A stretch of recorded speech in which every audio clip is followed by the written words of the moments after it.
friends, welcome back to Zoya Luna Terrace Garden. Hello viewers, இன்றைக்கி இந்த வீடியோவில் நாம் என்ன பார்க்க போகிறோம்னா ஏப்ரல் மாதத்தோட ஒரே ஒரு சின்னதாக அறுவடை பார்க்க போகிறோம். வாங்க வீடியோக்குள்ளே போகலாம். வீடியோவில் புதுசாக இருக்கானே யாரா இந்த பையன் பார்க்குறீங்களா? வேறு யாரும் இல்லை, என் சித்தி பையன்தான். ஸ்கூலில் ஆனுவல் லீவ் விட்டதுனால ஊருக்கு வந்திருக்கான். எங்கள் வீட்டுக்கு ஸ்டே பண்ணிட்டு போகிறதுக்காக கொஞ்ச நாள் இங்கே தான் இருப்பான், லீவ் முடிகிற வரைக்குமே. எல்லாமே நான் பறிக்க வாக்கான்னு சொல்லி ஆசைப்பட்டு என்கிட்ட கேட்டான். சரி நீயே பறிடான்னு சொல்லி அவனை விட்டுட்டு நான் வீடியோ எடுக்க ஸ்டார்ட் பண்ணிட்டேன். அவன் தான் பறிச்சிட்ருக்கான் எல்லாமே.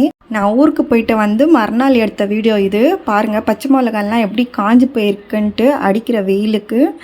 நான் ஊரில் இல்லைன்னாலுமே எங்கள் ஹஸ்பண்ட் டெய்லி செடிக்கு தண்ணி ஊற்றுவார். என்னென்னா அவர் எவ்வளோ குவான்டிட்டி ஊற்றுறாருன்ட்டு எனக்கு தெரியல. நான் ஊற்றுறதை விட கொஞ்சம் கம்மியாக ஊற்றுறாரா என்னன்னு தெரியல.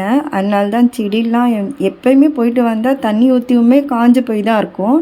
மறுபடியும் நான் தண்ணி ஊற்றி டெய்லி ஊற்றிட்டே வந்தேன்னா தான் அது ரெக்கவர் ஆகும். அது தண்ணியோட குவான்டிட்டி பத்தலையா என்னன்ட்டு தெரியல. செடிக்கு அவர் போடுற தண்ணி பத்தலையா இல்லை என்ன பார்க்காதனால செடி வாடி போயிருந்தா என்னன்ட்டு எனக்கு தெரியல. நான் உடனேவும் மறுபடியும் 1 வீக்லேயே செடி எல்லாமே ரெக்கவர் ஆயிடுது. நான் இருக்கும்போது எப்படி ஃப்ரெஷ்ஷாக இருக்குமோ அந்த மாதிரி ஆயிடுது. அன்றைக்கி 2 தக்காளி, கொஞ்சம் பச்சை மிளகா, ஒரு 4-5 மல்லிப்பூ, ஒரு 4 முருங்கைக்காய் வரைக்கும் கிடச்சிது.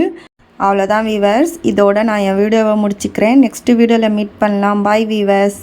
இந்த வீடியோ பார்த்தீங்கன்னா லைக் பண்ணுங்க, ஷேர் பண்ணுங்க, கமெண்ட் பண்ணுங்க, மறக்காம சப்ஸ்கிரைப் பண்ணுங்க, பெல் பட்டனை கிளிக் பண்ணுங்க.